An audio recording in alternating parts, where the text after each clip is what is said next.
Welcome to 3Oul 3Isters. My name is Jamila Oluka and you're watching UBC Live Inspiring Uganda. Today we are having one of those ladies that I believe that by the end of the show, you'll be very, very pleased with what information she's going to share with us, her journey. We will be able to learn a few things about life and how life can, trickle you down and then you rise up and be there again. Every Wednesday when we are here, we make sure that we let you know that Dr. Ash is here to give you the best of the best. I want to welcome Alba. Alba has a very, very beautiful story, a very beautiful journey with rocks and rivers and, smooth end. So I believe that by the end of this, we will be very, very pleased with her story. So Alba, you're most welcome to 3Oul 3Isters. Thank you so much. It's good to have you here. I'm really glad to be here. You look lovely. Thank you so much. So, I always start with this show with, wanting to know your childhood, because from the look of things, you look like, a girl who was raised very well, Thank you so much. Yes, so kindly tell us your name, where you were born, who are your parents. Okay, so I would like to first thank you so much for having me on the show. I'd like to thank 3Oul 3Isters, UBC. I'm really glad and happy to be here. My name, like she said, my name's Birabwa Esther Alba, but I go mostly by Alba. And about what you asked me, I grew up around Entebbe Road, and I grew up with a single mother. So you are the Kampala girls. Yeah. At most. So I grew up with a single mother. I grew up in a very, very humble beginning, like from very, very humble beginnings. I don't come from so much. Basically, I grew up with 3 siblings, biological siblings, a sister and a brother, and I'm the youngest. For my nursery, I went to a very simple school. It's called Nippon Daycare Nursery School. It's not a primary school, actually. And for my the next primary section, I went to Standard Primary School, still in Deje. And growing up, I grew up so fast. I mainly grew up with my mom in the house, and it was mostly just the 2 of us. Were you the firstborn? No, I'm the last. Yeah. I know. But I grew up so fast. Like, I was so forced to grow up so fast. She would mentor me. Like, I would look at her and see the things she's doing. So I was basically not so much of a child. And then growing up, I was a little bit of a tomboy. Most people would think I'm a boy. Which is now, since you are the mommy's daughter and the last born, did you really learn how to cook? Oh, yes. I so did tell us about that experience. Well, my mom, like I told you, I would look so much up to her. And everything she would do, like, I would be by her side. So you were these children who are like, Mommy, yeah, but not in a way of this schedule way, but in a way that I wanted to please her, and I wanted her to be proud of me. So I would be by her side, whatever she used to do. And even actually in my nursery, I would wash my uniform. Really? Yes, and people would pass by and see me, and they would be like, "Oh, you're really lucky to have a daughter like this. She really knows how to do things." But could you really, Alba, wash that uniform until it's clean, or just this washing of Yes, I would. Like, I was so forced to grow up quickly. Like, I've always wanted to be like an adult. Those kids that want to be like. But all firstborns all lastborns are like that. Oh, really? But most of the times, people say lastborns are really so soft and don't want to do anything. They want to leave things to their elder siblings. But I was the opposite. So I would really be so much with my mom. I would do like cooking. I started cooking, I think I was around my primary 2, 3. I would cook, and then the first thing she told me how to cook was rice, because that was my favorite meal. So I would cook rice, and then with the matoke, I started learning when I was like in primary 6, primary 7. I wasn't so playful. And given that most of the times people would think I'm a boy, I grew up looking like a boy, I would not so very much indulge in like playful ways of the girls and stuff like that. So I mostly was just in the house. So did you play football? Yes, I did. Okay, now tell us, in that primary school, kindly tell us one of those, because I know that all children have mischiefs they do when they are still young. Oh, yeah, true. So tell me just two like scenarios you remember when you're at home and you're this sneaky and you're like, okay, now when you've grown up, you're like, yeah, I remember I did this. Well, I don't, it's really hard to accept, but I didn't really grow up in a, that kind of stubborn person. Yeah, like I said, I've always wanted to be so grown, so I don't have so many things that I really, because I was actually, my mom and my father at that time, he was still a bit around. He was a bit strict. So I wouldn't so much be into like funny behavior, stubborn things. But there was one thing I remember. We were playing. Tell us that thing. Tell us We were that thing. playing with a neighbor's kid, and you know how kids are. Yeah. Like we would throw like stones around, and somehow we were playing with this boy, and I threw a stone, and it hit him almost close to the face. Yeah, I almost took out his eye. So while playing, like he started bleeding. And I panicked. I didn't know, because I knew my mom would kill me. So I told him what we're going to say. We're going to say you fell down. So that is one thing that really scared me. But even when I told my mom that this boy just fell down, she still didn't quite accept that a child would fall down and then have that. Yeah, of like, course parents wound. know, but yeah, you know. that is something I really remember. Like that's a memory I really remember, because I thought I had taken out this boy's eye. So what about at school? Since you at home you were school, when it adult, came- so at school, yeah. like primary At school. school- Okay, tell us first about nursery. Nursery, I was actually I would be awarded for being very smart and well behaved. So I've always been, I would be fun, because when it came to speech days, they would give me places where I was like leading, and I always like was active. Did you dance? Yes, I would. Actually, I would dance. That is one of my childhood hobbies. I love dancing and then singing. Yeah, I could see that you're a dancer. So maybe like you know those dances of nursery. Yeah. Our dear vistas, you know. Did you do Of those course, things? Yeah, we used to do that. I would actually get some leading parts where I would have to lead and hold a microphone. You know, that was every parent's dream, like to see their child holding a microphone. Yeah.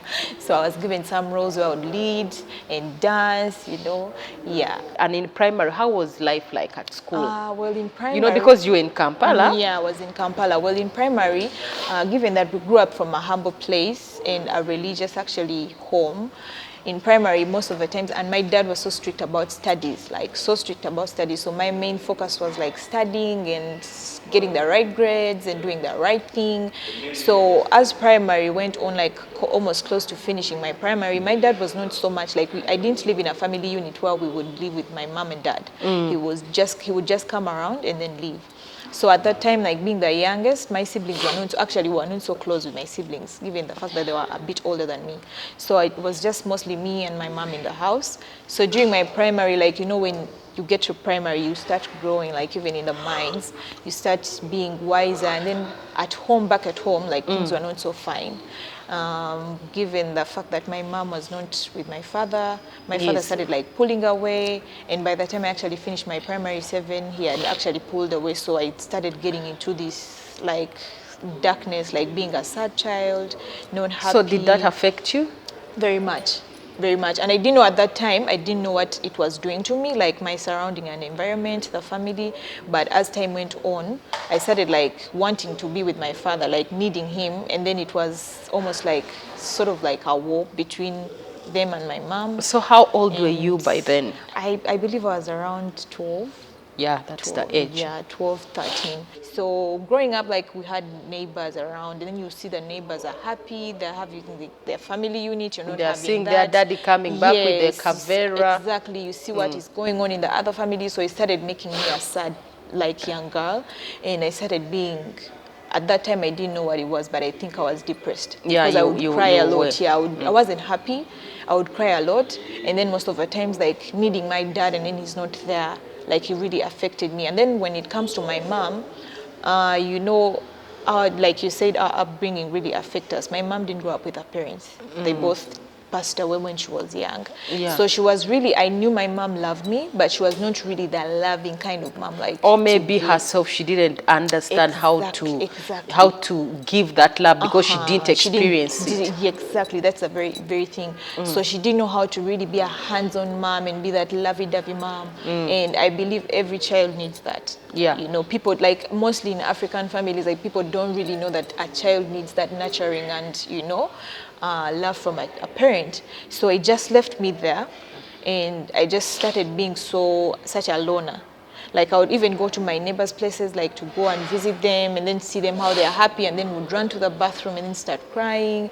And basically my childhood started being a sad childhood from the one that was really from the one terrible. that I really know. So after my primary 7, I went to my secondary So how school. did you then perform? Because I believe that Yeah, it actually when you're depressed, Yeah. especially as a young child, and then you have these examinations Yeah, you coming. don't So do tell so us, well. how did So it? at that time, it during primary 7, like the primary 7 times, it wasn't so bad at that point. But I performed not so poorly. I got a good second grade, like I think it's a super second grade.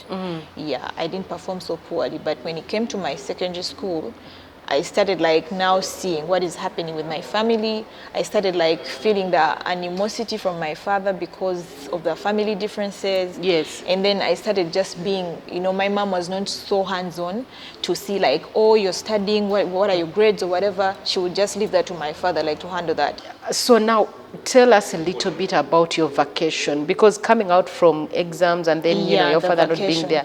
Kindly share with us, how was it like? The vacation mostly was about, it's a free time, it's studying, so it was about just coming from a humble home. We didn't really have TV at home, so I would have to ask my mom, which she didn't like, to go to the neighbors and watch TV. So I so much drew myself to the neighbors of where I live almost half of my life with them. So I would literally just push myself to them. I wanted what they had. So I wanted to be, they were well off. I wanted to share what they were having, so I would mostly not be so much at home. So while I was there, I didn't know, at that point I didn't know, when your parents tell you don't go to the neighbors' homes, I don't know what you don't know what they're protecting you from. Yes. But I believe if I didn't so much invest myself into them, I wouldn't have gotten more depressed. Yeah. Because I would go there, like you're not from the family, you Yes. can't really be there as a child in the family. So I would see how they would like operate, the things they would do, But the did way they were love you? happy. I can't call it love. I think it was just seeing a child from a neighborhood, and given the fact that I wasn't coming from a better home, so they would just see me as someone that's coming to watch TV or maybe like have a good But time would with they their welcome kids. you? Yeah, they were welcoming. They were welcoming, but at a certain point, you would feel an outcast, like as an outcast. Yeah, in I know, certain, I know that in feeling, certain yeah. places. So I started being there, and then just being with them actually made me more depressed, because I remember most of the times I would just go and then I see them and then I run to the bathroom and cry. Like I remember that so much. As a young girl, like I would just go, I want to watch TV and then see the things that they're doing. They're receiving stuff, like they had relatives from overseas. They would send them things. Oh, that and then, was a rich family yes, then, they you were. know. Yeah, I know. You have people coming from London, Yeah, they would from the literally- US. Exactly. They would send them stuff, and then you would have to ask, can I have this? Can I also have this? And sometimes they would say, no, this is not like for you. And it would make me feel so bad about myself. It would make me feel more of like an outcast. And then as time went on, that's basically how my vacation was, because I would go there to watch TV almost like every day. Like my mom started like feeling like if she refuses Did you have me- neighbors who were your age mates, like in the same class? No, because these other, like the kids, the neighbors were younger than me. So it was just me, the oldest of them all. And then home, most of the times my mom was also depressed. Like, because Yeah. most of the childhood memories I have of my mom was her crying. Like I would wake up in the middle of the night, she's crying and praying. In the middle of the day, she's crying and praying. So basically that's what I was used to. And it also drew me to thinking like, you're supposed to cry. Like if something hits you, Oh, you're dear. supposed to cry. So all that just blurred out my mind, and then dealing with like my father not being there. Yes. And the saddest part was my father had other kids that were younger than me, and it would really hurt me so much to see the way he was involved in their lives and the way he loved them and why he didn't love me like that. So that also just made me so hurt, and I always felt like out of place. I always wondered, where do I belong? Yeah. Because when I came back home to my mom, I didn't feel like this is home, like it's not a happy place. And then when I go to the neighbors, it's not really, still like I don't feel welcomed, Of like course, this is not yeah. my home. And then when I think of my father, he's also not there. So I just became more lonely, and my mind was just filled with sadness and unhappiness, to a point where at a very young age I started like having terrible anxiety. I would not sleep at a very young age. Yeah. I would not sleep well. Like I would just keep up thinking. Like most of my thoughts were like, will I ever be happy? Will I ever find love, like someone to really love me? So I started building this thing in my head. You watch films Yes. and then you pick up something from Yeah, them. of course. So at a very young age, I started telling myself, one day someone will come into my life and he or she will save me. Like, I even started thinking, oh, maybe they will adopt me because of the movies we watch. Like, I'll find a family and they will adopt me. And you know, when there are so many movies, child movies, yes, and they which really show like adoption, they Yeah. promote adoption is good and stuff like very that. much. So I started thinking, I'll get adopted. I'll get adopted and I'll find a family that will love me. Like, I'll find love, a loving family, a family unit. So after my vacation, it was time for secondary school. And then, like I told you, like that's when I started like seeing things clearly. Like, So where did you go for your secondary school? my secondary school, for my O-level, I went at Najana Young Christian. So within the same vicinity? Yeah, around, because it's along Enterre Road, near Yes. the Seventh-day Adventist I know Church. Standard. Yeah. So that's where I went. And during that time, like I said, my mom was not so much hands-on with the studies. So it was my dad's part. And then mostly Who would pay the school fees then? that school, my father was one of the founders. Okay. So we basically got us a bursary. And then life became more like hard for me, because it reached a time where it was like I had to beg for my father to provide for most of the things that I needed for school. And it started like being clear, like I would go to his home, and then I started feeling like maybe I'm unwanted. You know, like you go to ask for something and you know he can afford it, it can be provided, but then But it's he won't like, give it to you. Yes, he won't give it to you. So to pass through. So your father had another wife? Yes, he did. So you had a stepmom with how many other sisters Yeah. and Well, brothers? it's a funny situation with the stepmom and everything. I wouldn't want to go so much into it. Okay. But the siblings I had, excuse me, I had younger siblings. There were 3, and then older siblings, older than me. There are 4. So we were in the middle. So basically, with my O-level, it was just I didn't even focus on studies. I was just studying to finish. Because at a certain point, my father was like, he wanted me to do sciences, and I wasn't doing well with them. So that was like another war. If you're not doing sciences, I am not providing this. If you're not doing this, I'm not doing this for you. So I just gave myself like time and said, you know what? I'm just going to pass through this and just study. I didn't even care if I passed or not, but there were subjects, of course, that I really was interested in, that I would do well. But then when it came to sciences, I wouldn't give it my all. Sciences are not forced. Exactly. Yeah, it is when you're born to do them, you will do them. Yeah. So basically, with my O-level, I failed the sciences. Other subjects I passed very well, but I failed the sciences. So then my father told me if I'm not going to do, I'm not going to repeat, because he wanted me to repeat the level and pass sciences. If not that, then I'm not going to continue on at his school. So that's when I thought, okay, studies are even done. I didn't even, in my O-level, I didn't even pay attention. Like, it was a lot happening. There was a point actually I had to provide for myself through school for the needs. Let me take you back, because from senior 1 to senior 4, that is a very crucial stage. Yeah. Where, as a child, I'm also a lady, I know, Yeah. that's when you have too many emotions that you're Exactly. dealing with. Exactly. You're developing breasts, you're developing hips, bums, so like your body is changing. Yeah, true. Yeah. Especially So I'm as a just girl. wondering, maybe you can give us a feel of how it felt like your body is changing, you're not talking to your mother, Yeah. your father is distant, you're in a school. yeah. How did you manage that? How did you deal with it? Me as a person, like I told you, from primary, I had started being lonely, and I started keeping things to myself. So I was this person that kept so much to myself.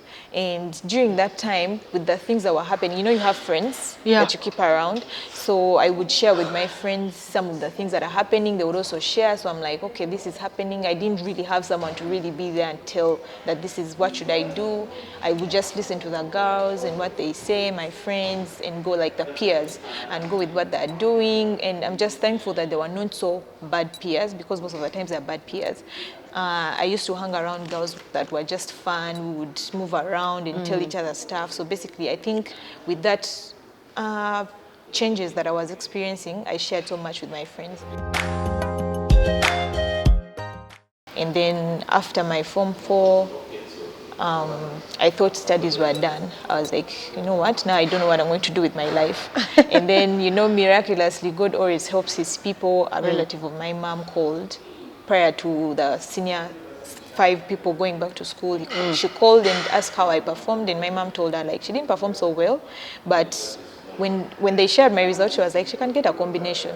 So she also offered me a place at a school, that is Mulus Academy. Where? Mulus Academy, Wobulenzi. So at that time, Where is that located? it's in Wobulenzi town. Ah, yes, Yeah, you yes, branch off from Wobulenzi town and enter deep.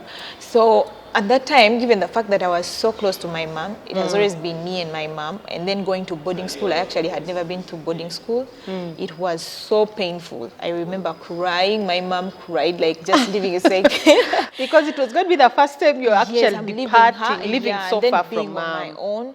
I actually first said, no, I don't want to go. Let's find a course. And then they asked me, who's going to pay for the course? You've gotten a free education like opportunity. Was mom working by then? No, unfortunately, she wasn't. She tried to work, and then she started getting sick. You know, as with aging, she became weaker, and then she would be just a stay-home mom. I remember I cried so much, and to a point where the Last-born teachers, issues. yeah, the teachers, whenever the teachers would see me, they would be like, "Oh, this is the girl who came crying," and the people who brought her You were should have told crying. them I'm a last born. Well, everyone was like, you know what, go and study. Like, you can't just stop in Form 4. Yeah. So I went, and then also boarding school was something else. Like, basically the whole journey I'm trying to take you through is how my mental health started like getting affected even more. So when I went to boarding school, given the fact that I don't have those like parents that are there for me, Who keep visiting you. because actually most of the times they wouldn't visit me. They would just send me money because it was far from home. They were like, instead of wasting transport to come and visit you, let's just send money. So it would really make me feel so bad, and then bring me back to the point where I was seeing people happy and then I'm not happy. You know, people can visit their kids in school. Yeah, People come with boxes and boxes of biscuits, boxes. Stuff, you know, you would see I was in families. boarding, so I understand. If you're not visited, it really it take a huge toll on you, so it would hurt me so much. And then during even school, like I would call home, and then things were not fine. So would you come back to Naja Nakumbi during holidays, or you'd stay with your auntie? No, I would come back home to my mom during holidays, and then come back after. So I would really be calling home, and then things were not fine. Like I would receive not so nice news about like, mom, she's not doing well, things are not going well at home. So I think even the people that I went to school with know, like I was one of the people who used to cry a lot during school. Crying baby. Yeah.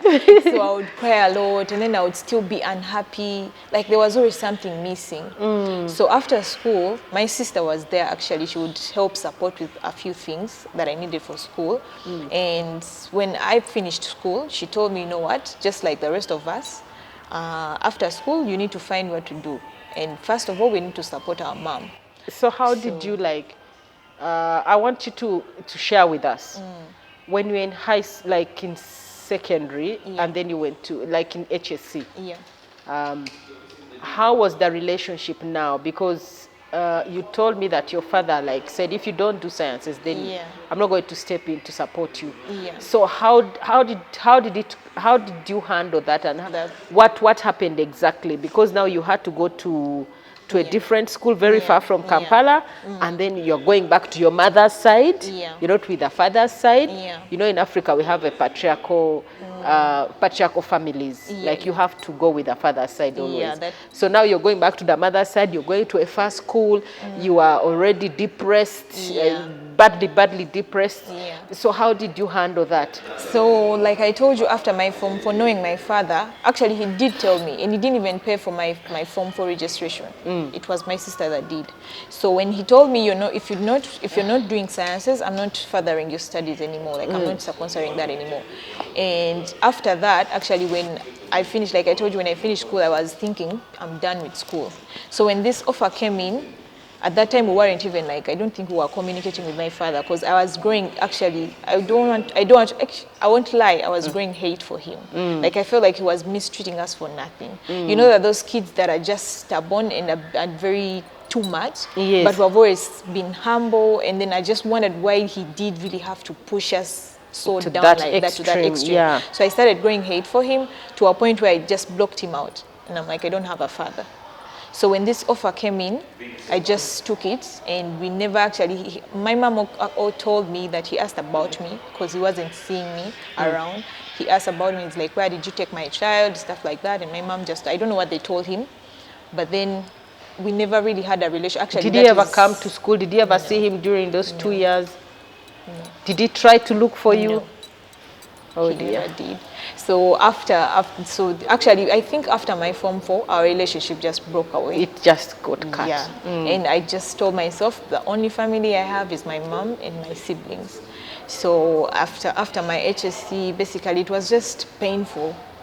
Like the whole experience was painful because I hated going to school. I wasn't happy, but then I had this thing like, now let me ask you, usually when people are going through depression, there are certain things that they do that really make them different from other people. Like you become aggressive, you become violent. For me, it was the opposite. I was so soft.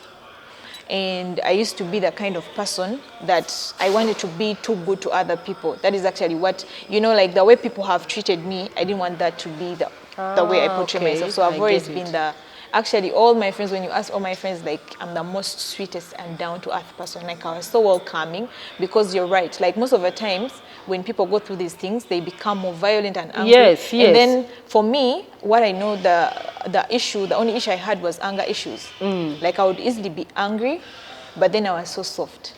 So I had a very short temper, and then this anger built in me, like would come out if something like, or someone really annoys me, or a family issue comes in, or someone tells me, oh, you have to go and see your father, or you would start abusing them. Yes, I would get so angry, not necessarily abuse, but I would get so angry about it. And even what would you do when you're angry? Because angry people abuse, angry people shout. So I think the way I would interact with other people, sometimes I would come off a bit angry and aggressive. Like if it's concerning something that has upset me, I would come off aggressive and angry. And how would you do that? Like you'd say that, just leave me alone. I used to have a backing tone. And my mom would actually tell me, like, you're not supposed to talk like that and stuff like that. And I'm like, that is how I am.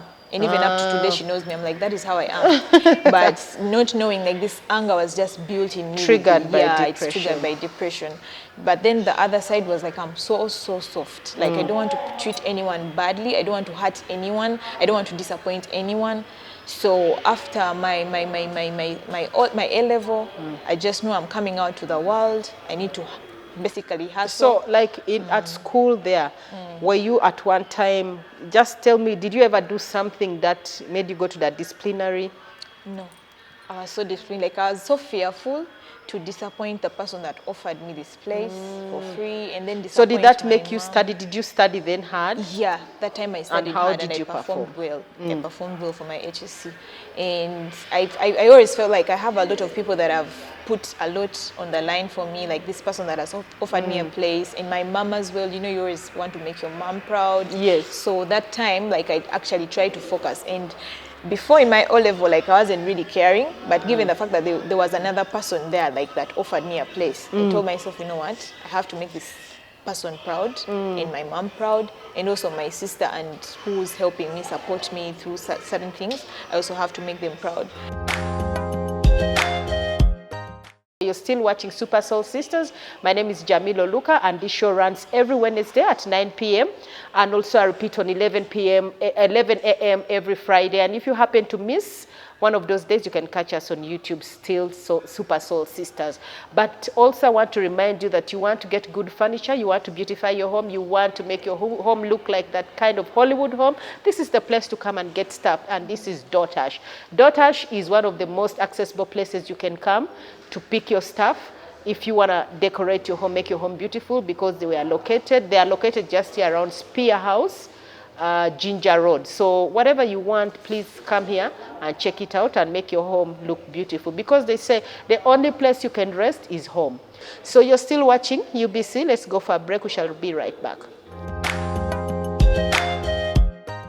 Welcome back to Super Soul Sisters. My name is Jamila Oluka, and you're watching UBC TV, Inspiring Uganda. So before we went to a break, we're here sharing a very beautiful story with Alba, and I told you that this is one of the ladies you need to hear her story, because at the end of this story, at the end of this program, you'll be able to appreciate that people go through a lot, but they come up, they go down, and they rise up like they have never risen before, and stay there. Tell us briefly how you performed in A-level, and then delve now into the vacation, and then the rest of the life journey. Basically, I did perform well, and mostly, I think, I don't know if it's still there, but it's considered you have to get a principal point. Yes. I did get a principal point. It's still the same thing, I think. Yeah, it's still there. So, and I did get some good points, which I don't want to disclose of, but it was really nice. I was actually also proud of myself. Yes. I didn't really think I would make it that well, given the fact that I was dealing with a lot, but I did perform so well. And then after school, coming into my vacation, my sister told me, you know what, you're coming into the world. Coming back home, you know, like there's no really much chance of you going to university, so basically you have to prepare yourself to, we have to take care of mom. You've been young in school, we're trying our best, so it's your time to also. So was mom sick by then? Yeah, she was starting to be sickly, like she had blood pressure issues and other like chronic issues, like chronic illnesses she was dealing with, and she had started getting weaker.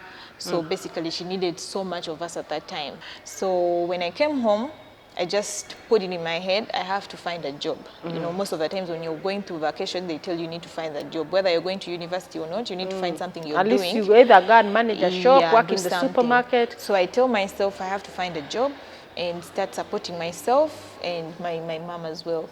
So during that time, given the fact that I was so kept in, and actually during my vacation, I think smartphones were not so much there, but the internet had started. It was around 2013.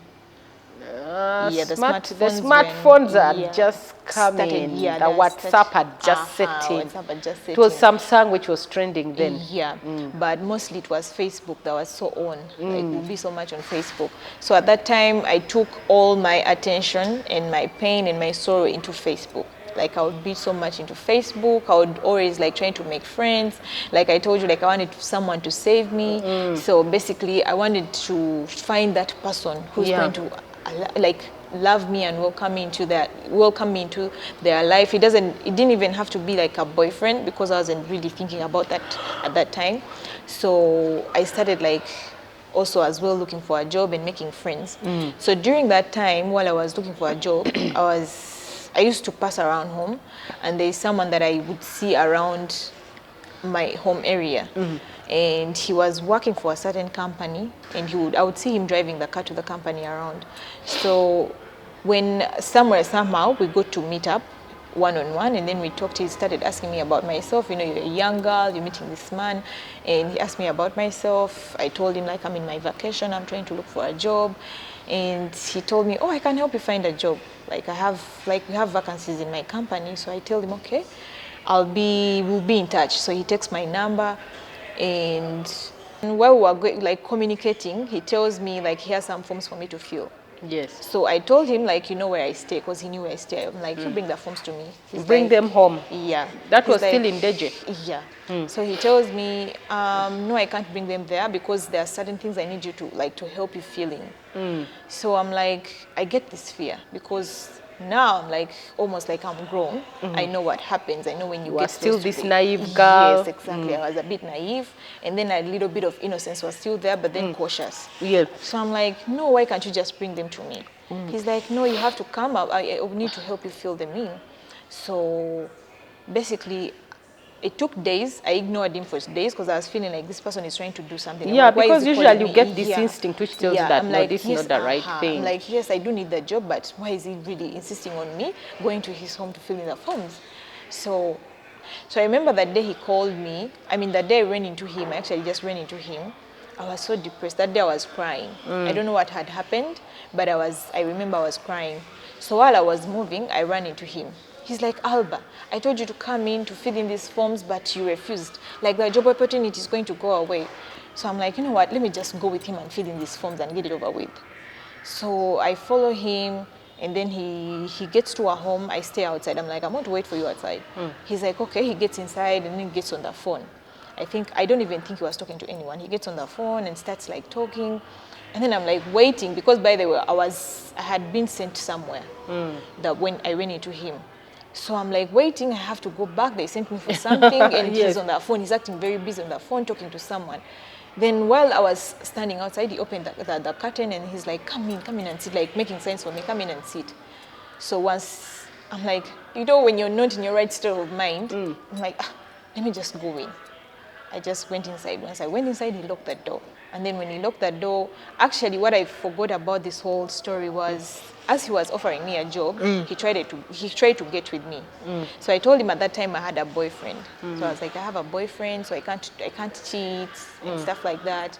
So he Just lying even. Yeah. So when I went inside, he started like being mad and talking to me. He's like, I tried to get with you, you refused to get with me. Do you think After you're so now special? getting off the phone. Yes.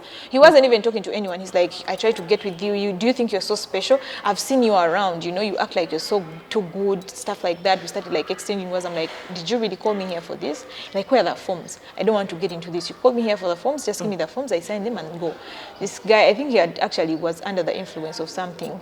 His eyes started getting red. We started like fighting, and he was a big guy, actually very tall, big guy. We started like fighting with each other, and I don't really want to get into the whole scenario. Like, I grew weak and I was scared, and mind you, I felt like I couldn't scream out for help. I walked straight into this person's home, and given the fact that this is where I've grown up, how, like, in the area where I've grown, like, how am I going to be found in this situation? How is it going to get to my mom? Actually, I was so protective of my mom, and given she had pressure issues, I'm like, how does she hear about this? Like, all these things are going into my head. I'm like, should I scream? I can't fight this man, he's too big for me. So whatever happened there. And I had never been with any man at that time. I didn't even know what had happened to me because I was scared, and I told him, I'm like, please don't do this to me. He's like, at a certain point, he saw me scared. He's like, I'm not going to do anything to you. I just want to do what I need to do to please myself, and then I'm going to let you go. Jesus. So I became weak. I just said, you know what? Don't hurt me. Because the person would have even killed you. Yeah, I'm like, don't hurt me. I don't want to get hurt and stuff like that. I just let whatever happened. And then at that time, I actually had a phone. They started calling me. So when they called me, he saw the phone ringing. I think he knew it was home. So I'm like, I really have, like, just let me go. At first, he got scared. He thought maybe I'm going to go out and scream. He was opening the door, and then he locked it back. He let me sit. Then after a while, he thought about it. He's like, go out. He let me out. So while I was moving, he started following me because he wanted to know, because I went to a direction that's not home. So he wanted to know where I was going. He started following me, and then somehow we lost each other. And then I somehow came back home. And then my mom asked me, where have you been? And I'm like, I found a friend, we were talking, but I think she saw me, like, I was shaking and I was crying. She's like, what is wrong with you? And I'm like, I just found a friend, we just shared a few things. She's going through some things, and then it made me sad. And then after, I remember, like, going to shower, and then that's when I realized what had really, really happened to me.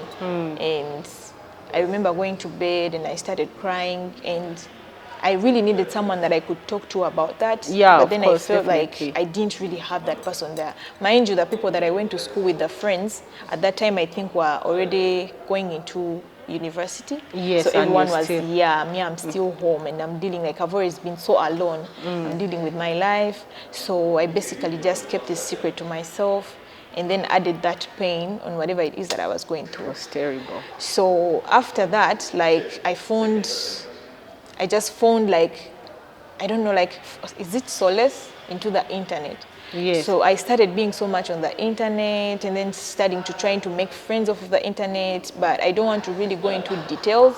But after what happened to me, I started, there's that thing, is it like giving up on yourself? Yeah, like you feel you're wasted. Yeah, I'm wasted. I don't have any importance. I just started giving up on that myself. Is, you now delve into real depression. Exactly. Like, I don't care about myself. I don't care about what happens to me. If this happened to me, then what else can happen to me?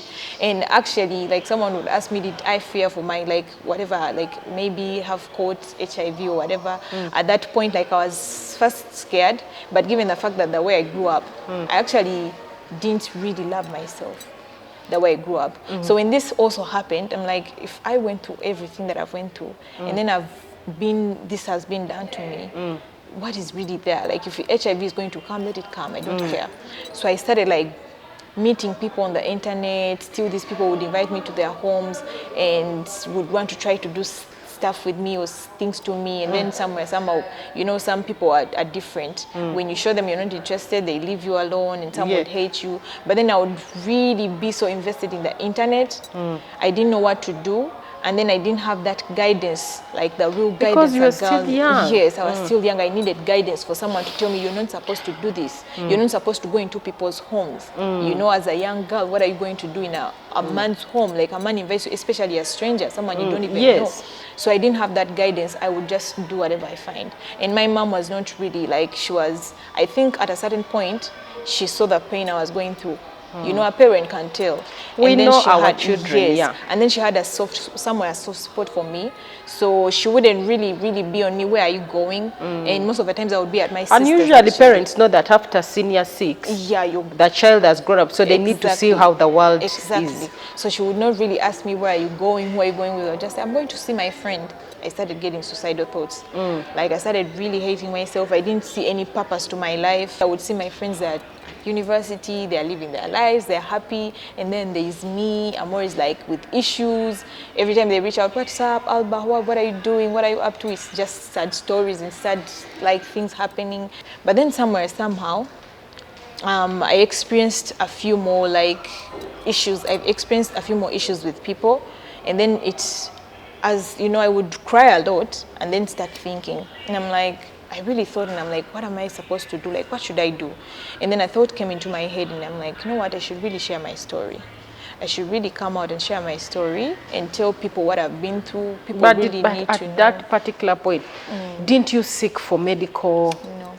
It's not really, I did, like I had, given the fact that I didn't have anyone to really be there for me. You know, sometimes when you're going through depression, you can't see yourself as much as someone else can. Especially if you're not aware of the signs and symptoms, so for me, triggers. Yeah, actually for me, I was just living life. I feel like I was just living life that I don't even know if God sees me. A hopeless life. A misfortune life. I know maybe you even start saying, is this a curse? Is this like, all the thoughts come. And at a certain point, I was like, I wished someone would see me. The way like I wouldn't see myself, and then help me, because at a certain point you lose yourself and you need a hand that I didn't have. When did you see it to yourself that you needed to open up to someone, you needed to talk to someone, you needed to share your story? I started just thinking, and I'm like, I need to really share my story. I need to put it out there and inspire young girls, and maybe even through that, like I would find someone to really like, you know, accept me and take me in. So I started putting that thing as a hope for me, that thought in my head, like as a thought for me. So during that time, there was an organization around my home area. Which year was this? I think it was around 2016. So there was an organization around my home area that was caring for women, like single mothers, women of domestic violence. So I had a friend of mine. We saw it and were like, we really need to go to this place and see what they do. So when we reached there, had she noticed that you were changing to become someone you were not? Yeah. Actually, I would, at that time, that friend, I would share with her a lot. She was also going through some things, personal life things, and I would share with her. So we came together and were like, let's find something to do with our lives. So we went and visited this place. They were offering like activities and services, studies for at a very, very cheap cost. And then they were also offering counseling. So that's the first time actually I got counseled. The counselor was called Brenda. Okay, I will never forget her. When she brought these terms to me, I started like getting so much invested into them. And I started going back to the internet and asking myself, like, making like research. I'm like, what is depression? What does it do to you? So even like growing up, I started like watching some movies. You know, some movies send messages. I started seeing like more about depression, how it comes about, how it affects you, and then actually suicide, because at that time I was so suicidal. There was a day actually I was so suicidal, I had lost control, because sometimes you lose control. I feel like I'm going to do something to myself. I was just thinking, go to a shop and buy a rope. There was a tree I was looking at. I'm like, you know what, go and hang yourself. So when I got that thought, I called my brother, and I'm like, you know what, I've lost control, come and pray for me. Like, I feel like I'm really going to do this. you know. So he came and prayed for me, he held me, and then after that, like I started praying and asking God, like I need change in my life. And during that time, I would, you know, there are those people, influential people you see on the internet. Yes. I started like reaching out to them. I wanted someone to talk to, like to help me know how to present my story to the world. So I started like trying to reach out to people, but it's really sad, and I really say this to a point where, you know, there's a lot of people that design themselves as people that you can come to, you know. Yes. And every time, like I don't know how many times or how many people I've reached out to, but it was to my disappointment that I was never really helped. Yeah, because some people really, there are people who put a mask. Yes, exactly. Yeah, but it was inside really they are sad. vultures. Yeah, I reached out, like I would pour my heart out. I would write all these stories, like I went through this, I was done this, and this happened to me, I need help. And then what would happen? Ignore it, like just be ignored. And they wouldn't even publish, they wouldn't do Nothing, anything about nothing. it? Because actually my whole point was I needed someone to just help me, groom me, and guide me on how to present my story. So when I failed, like I would reach out to very many people, like I can't mention their names. But but thank very God you're in many Super Soul people. Sisters. Exactly. I So thank here God. we'll make sure that your story is heard within and I'm beyond. like, you know, you just can't come on TV and share certain things. And given the fact that I was already depressed, I'm not in my right state of mind, and I'm going through a lot, you know, you need guidance. Yes. You just don't come out on TV and just say anything. No, no. Even though it is not allowed by law, like you cannot just speak. So I things needed which- someone to really help me out and, you know how to So present did myself. Brenda help you? Yes, Brenda helped me. Like mainly what Brenda helped me with was knowing about depression and what I was experiencing and how, like, where it came from.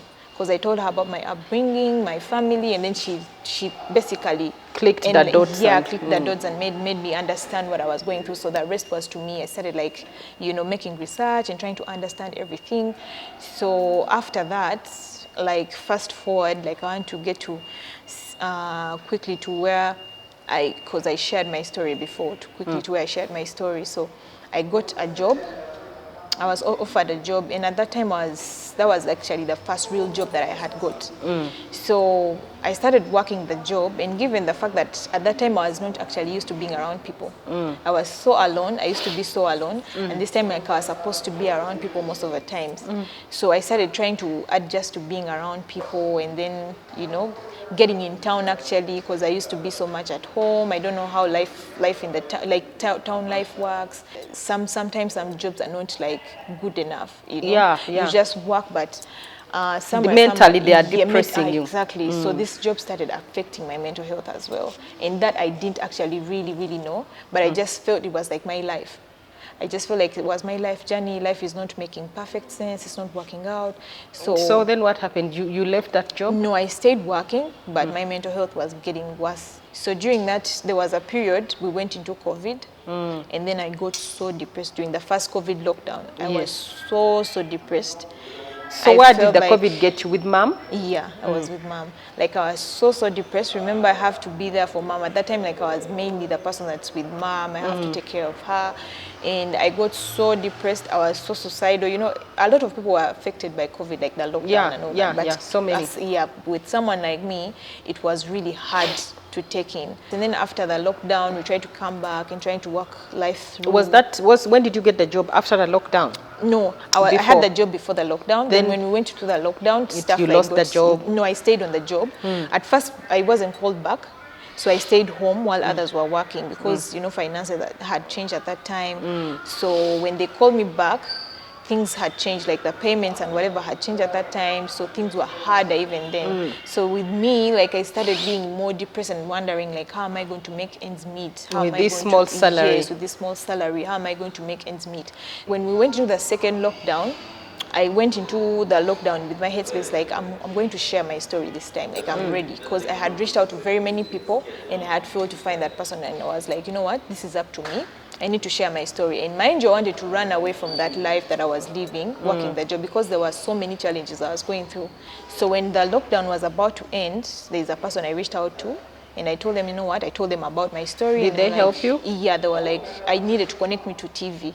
So this person connected me to TV, and like I told you, you just can't go on TV and share things when you're not ready or you're not prepared. If you're not mentally stable. Exactly, and So I wasn't mentally stable.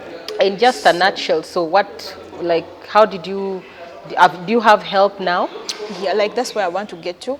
So when I went to share my story, I just went with my pain and not prepared. I said certain things I shouldn't have said, I think.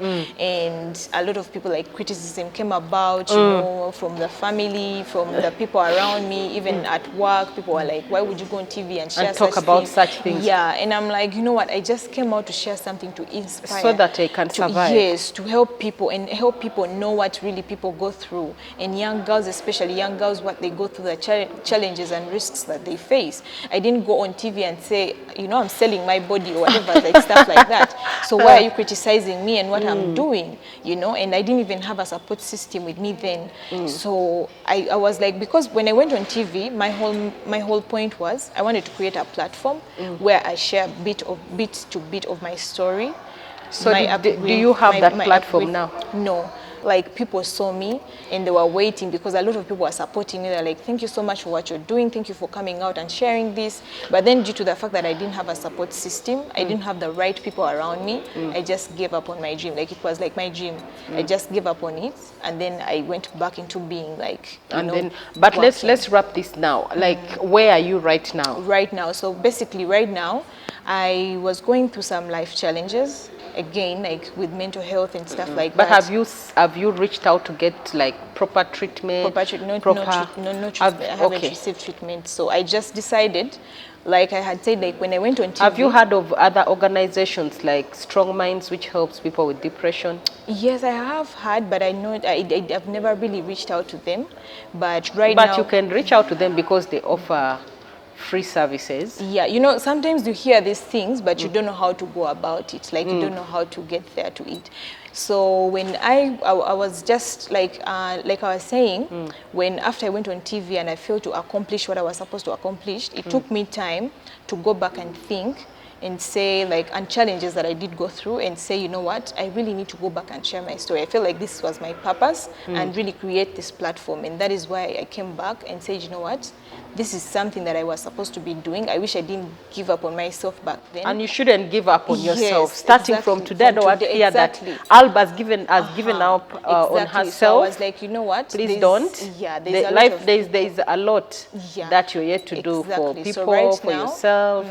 So right now I want to be advocating for mental health and as well as sexual abuse. I want to create a platform and a space where I can talk to people, share like experience, because there's a lot of things that I've experienced and even that I've had people experience, especially girls and women, like the challenges they go through. I want to advocate for this and bring awareness. But you first have to start by getting help. Yeah, exactly. Which you are going to get help. At least what from the contacts that we have with 3Oul Sisters, we will try to get that. We'll try to get for you help. Yeah. Maybe with the Strong Minds or any other organization, so that they follow up with you. Because here on TV, our work is to make sure that your story is heard. Yes. So I believe that people who are watching have heard your story.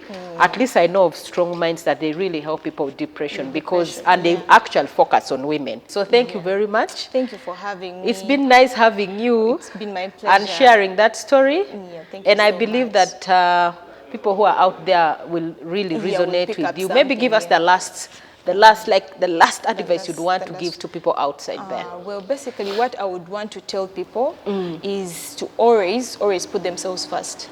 Because I've lived a life where I would put other people before me, other people's needs, because of what I've gone through. Like, I would put myself in the back and then forget about my mental health, forget about what is important to me and wanting to please people. So my last remark would be always put yourself first, put your needs first, and then always care about your mental health. And as for parents, to really always pay attention to their children, and most especially girls, when they are leaving school, when they're going to school, when they're leaving school, like high school, going into the world and university, a young girl really needs like attention from the parent. Even if it's not a parent, like they really need guidance on how to move forward with life and not just go about life without any guidance, because there's a lot of risks. The internet, you know, a lot of parents right now just open the internet to their children. The internet is really, really not a good place if someone doesn't have guidance. And I'm so thankful for Super Soul Sisters, for UBC, for having me and hearing my story, and as well sharing it. It really means a lot. And God Yes, bless Alba, everyone. thank you so much. Yeah, It's or been nice maybe- having you, actually. Yeah. Or maybe if someone wants to follow me, they can follow me on my socials. I go by Miss Alba and the letter E. Anywhere you search me, I'm Miss there. Alba. Yeah, Miss Alba and the letter E. Miss Alba E. Miss Alba E. Yeah, letter E. So in all Twitter, Yeah, Twitter, YouTube.